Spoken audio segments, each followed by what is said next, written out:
Assalamu alaikum wa rahmatullahi wa barakatuh. Bonjour tout le monde, j'espère que vous vous portez bien. Aujourd'hui, nous allons travailler le 19e juz de Al-Qur'an al-Karim. On va faire un petit résumé.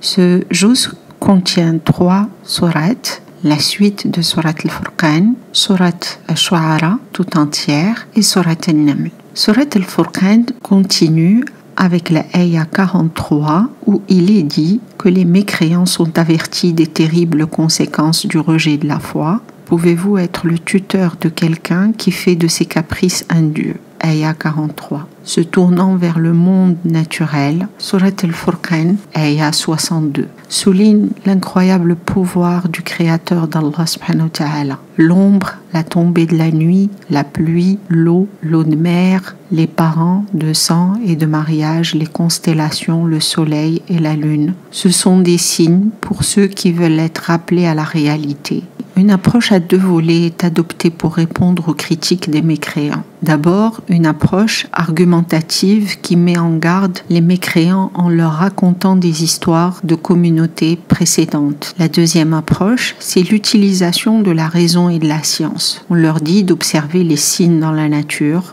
parce qu'ils pointent vers leur Créateur, Allah subhanahu wa ta'ala. Le jour du jugement dernier, les gens regretteront de s'être fait les mauvais types d'amis. Le Qur'an al-Karim se lamente s'il avait lu, s'il avait cru et s'il avait suivi l'islam.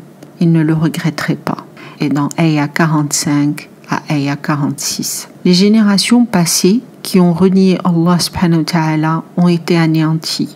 Ils ont fait leurs caprices, leurs dieux, les idolâtres, et n'ont pas écouté leurs prophètes. Leur attention est attirée sur la nature. On leur demande de prendre l'ombre. Ne vois-tu pas comment ton Seigneur l'a fait devenir de plus en plus longue? S'il l'avait voulu, il aurait pu fixer ta taille, mais avons fait du soleil un indicateur de son existence, puis nous avons progressivement raccourci l'ombre. Et dans ayah 48 à ayah 62, la vie sur terre dépend entièrement de l'eau. Ceci est suivi d'une belle description des constellations dans le ciel, les étoiles, le soleil et la lune. Et enfin, il est dit, il a fait que la nuit et le jour se succèdent, un signe pour quiconque veut se rappeler la puissance d'Allah subhanahu wa ta'ala et qui veut être reconnaissant. Surat al-Furqan termine par un répertoire des qualités de ceux qui sont croyants. Ils sont humbles et pris de paix. Ils sont priants, modérés et repentants. Ils ne gaspillent pas la richesse, ils ne tuent pas, ils n'adorent pas les idoles, ne commettent pas d'adultère, ne donnent pas de faux témoignages, ne se livrent pas à des activités inutiles et ne suivent pas aveuglément les mécréants. Surat al-Furqan parle aussi de la prière des croyants. Dans ayah 74, il est dit « Notre Seigneur, donne-nous le bonheur dans nos épouses et nos enfants et fais de nous les chefs des gens pieux. » Le 19e juz continue avec Surat al-Shu'ara. Al-Shu'ara veut dire les poètes. Surat al-Shu'ara a été révélée à un moment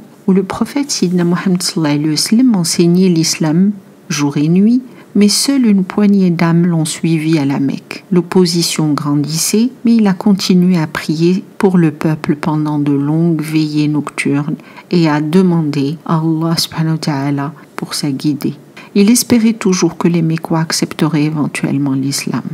Les histoires de 7 prophètes sont racontées dans Surat Shu'ara. Ils ont été rejetés par leur peuple. L'histoire de la désobéissance humaine se répète une fois de plus. Peut-être est-ce le reflet de la façon dont les humains sont sujets à l'auto-tromperie, puisqu'ils aiment le pouvoir et la richesse. Ils peuvent être stupides et suivre aveuglément les tendances et les pensées de la mode. Surat Shu'ara expose à la fois les faiblesses et les forces de l'être humain. Ensuite, il y a l'histoire dramatique décrite dans ayah 46. Alors Moussa alayhi salam jeta son bâton. Il avala aussitôt leur supercherie. Il n'y a pas eu de débat. Le miracle était convaincant et les magiciens savaient intuitivement que Sidna Moussa alayhi salam était un prophète. Mais le pharaon a refusé de croire.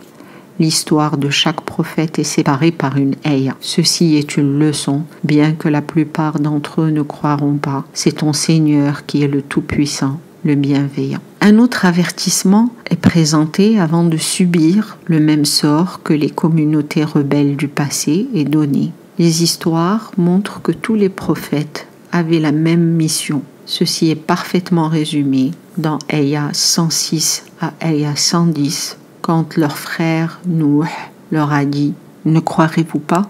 Sidna Ibrahim alayhi salam exprime la générosité d'Allah subhanahu wa ta'ala dans Ayah 78 à Ayah 80. Il est dit « Mais mon Seigneur est le Seigneur des mondes qui m'a créé et m'a guidé, celui qui me nourrit et me donne à boire et quand je suis malade me guérit. » Et dans Ayah 111, le prophète Nuh alayhi salam souligne la discrimination des riches contre les pauvres. Il est dit « Pourquoi devrions-nous croire en toi puisque seuls les pauvres te suivent ?» Dans Ayah 128 à Ayah 130, il est noté que les habitants de Tamoud sont critiqués pour leur vanité. Vous construisez un monument sur chaque sommet, quelle activité inutile, et vous construisez des châteaux qui s'attendent à vivre éternellement. Quand vous attaquez les autres, vous le faites brutalement. L'histoire de Lot décrit la perversion sexuelle de son peuple. Il est dit dans Ayah 165 à 166, « Parmi toutes les nations, pourquoi approchez-vous les hommes avec luxure et vous quittez vos femmes que votre Seigneur a créées pour vous? Vous êtes des transgresseurs. » Le prophète Shu'aib alayhi salam a révélé la nature trompeuse de son peuple. L'accusation de Mecca selon laquelle le prophète Sidna Muhammad sallallahu alayhi wa sallam est un poète est rejetée. Dans Ayah 224, il est dit « Les poètes ne sont suivis que par les ignorants. Ne les voyez-vous pas errer sans but dans les vallées ?» Dans Ayah 224. Le prophète Sidna Muhammad sallallahu alayhi wa sallam est rassuré que ce sont les accusations déraisonnables, comment la beauté, l'éloquence et le message de Al-Qur'an al-Karim qui changent la vie peuvent-ils être comparés aux œuvres des poètes.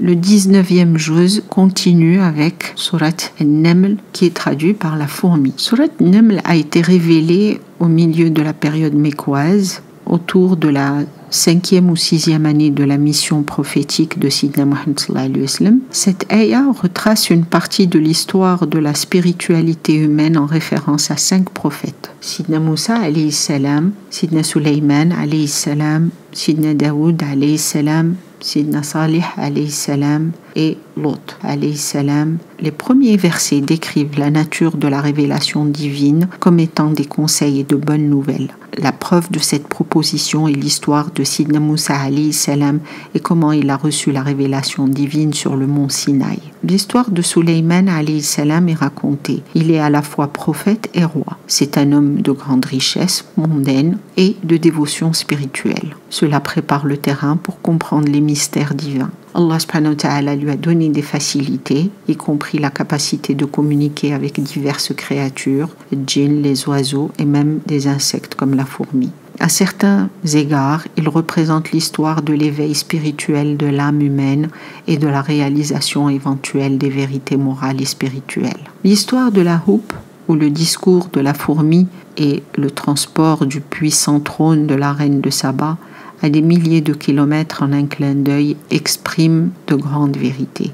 Il y a une certaine vérité spirituelle sous-jacente à chacun d'eux, parfois présentée ouvertement, d'autres de manière allégorique. Lorsque la huppe a parlé à Sulayman alayhi salam de la reine de Saba, il a envoyé une lettre l'invitant à devenir croyante et à renoncer à son idolâtrie. La reine décida de jouer la sécurité et lui envoya de précieux cadeaux.